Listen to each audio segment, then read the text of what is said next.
দিশেহারায় মনে সব চলছে আরামে। গান দিয়ে পরিচিত হলেও শোবিজ অঙ্গনে নিজের একাধিক প্রতিভা দেখিয়েছেন জেফার রহমান।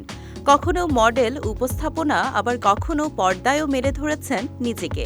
গেল ঈদেই অভিনয় জীবনে অভিষেক ঘটে জেফারের। সে থেকে তার অভিনয়ও বেশ প্রশংসিত হয়েছে।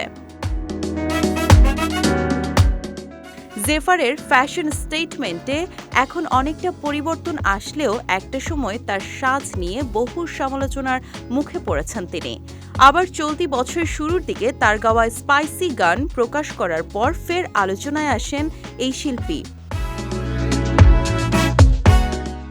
যদিও গান নিয়ে তুলনামূলক কম সমালোচনার মুখেই পড়েছেন জেফার, কিন্তু হঠাৎ সামাজিক মাধ্যমে জেফারের কিছু লাইভ পারফরম্যান্স ছড়িয়ে পড়তেই আবারও শুরু হয় সমালোচনা।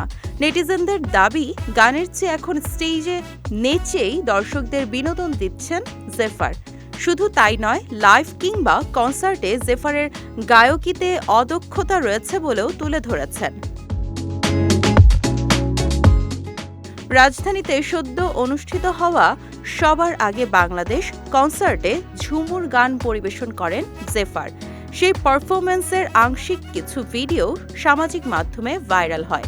তাতে দেখা যায় সাউন্ড বক্সে ঝুমুরের মূল গান চালিয়ে তার সঙ্গে গলা মেলাচ্ছেন, সেই সঙ্গে নাচছেন গায়িকা। আর তাতেই নানান প্রতিক্রিয়া আসতে থাকে নেটিজেনদের কাছ থেকে। এক নেটিজেন প্রশ্ন ছুড়েছেন, সাউন্ড বক্সে গান বাজিয়ে যদি কনসার্টে গানই শোনাতে হয়, তাহলে জেফারকে আনা হয়েছে শুধু নাচ দেখানোর জন্যই? আবার সেই ভিডিওতে খানিকটা বেতালে বেসুরেও গাইতে শোনা যায় জেফারকে। সে বিষয়টি তুলে আরেক নেটিজেন মন্তব্য করেছেন, অটো টিউন শিল্পীরা লাইভে এমনই গাইবে। জেফার রহমান বাংলাদেশি প্রথম ইউটিউব ভিত্তিক মিউজিশিয়ান। তরুণ প্রজন্মের কাছে সঙ্গীত শিল্পী হিসেবে বেশ পরিচিত তিনি।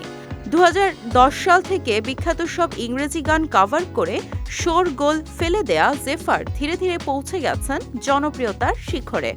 বর্তমানে স্টেজ শো মানেই জেফারের গান। পাশাপাশি নিজে গান লেখেন ও সুর করেন। এছাড়া একজন প্রযোজক হিসেবেও তিনি পরিচিত।